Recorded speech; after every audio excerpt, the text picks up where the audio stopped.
NRP Bribka 84. Terungkapnya kejadian perampokan dibanding pembunuhan terhadap sopir taksi online Sopian. Ia dilakukan oleh personil Polda Sumsel, terutama anggota Subdit Jatanras Polda Sumsel, dapat respon positif dari Kapolda Sumsel, di mana 23 personil Polda Sumsel yang lanjalan ke tugasnya menerima penghargaan dari Kapolda Sumsel, Irjen Polisi Julkadain Adi Negara.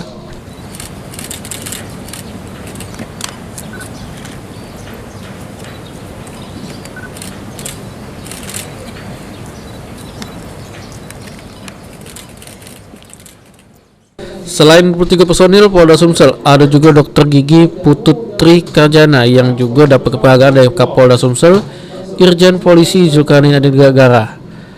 Karena dari Dr. Gigi Putut Tri Karjana dipastikan tengkorak yang ditemukan di kebun sawit Muara Lakitan Murah, Yola Sopian.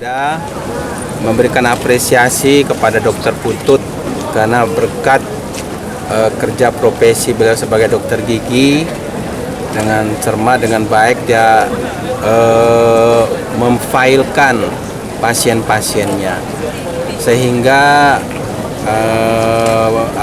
kerangka dari korban supir atau driver online yang bernama Sopian segera dapat diidentifikasi dengan cara mencocokkan.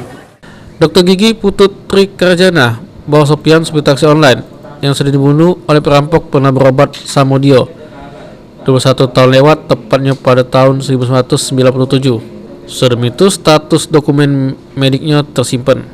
1997. 1997. Waktu beliau berumur 22 tahun. 21 tahun yang lalu ya. Itu apa yang kita lakukan, Dok? Pengobatannya. Semua terurai dalam kartu status itu. Karena dokumen medik dia itu tersimpan dengan baik. Jadi saat itu cabut gigi atau gimana, Pak? Kelihatannya seingat saya ada yang dicabut, ada yang ditampung. Diberitakan sebelumnya, Sopian supir taksi online yang dikabar hilang berhasil ditemukan oleh polisi di kebun sawit daerah Muara Lakitan Murah. Dan kondisi yang tinggal tulang belulang baik. Akibat dibunuh oleh 4 kawanan perampok, juru kejadian tersebut 3 dari 4 tersangka berhasil ditangkap oleh anggota Subdit Jatanras Polda Sumsel. Firman Hidayat, PAL TV.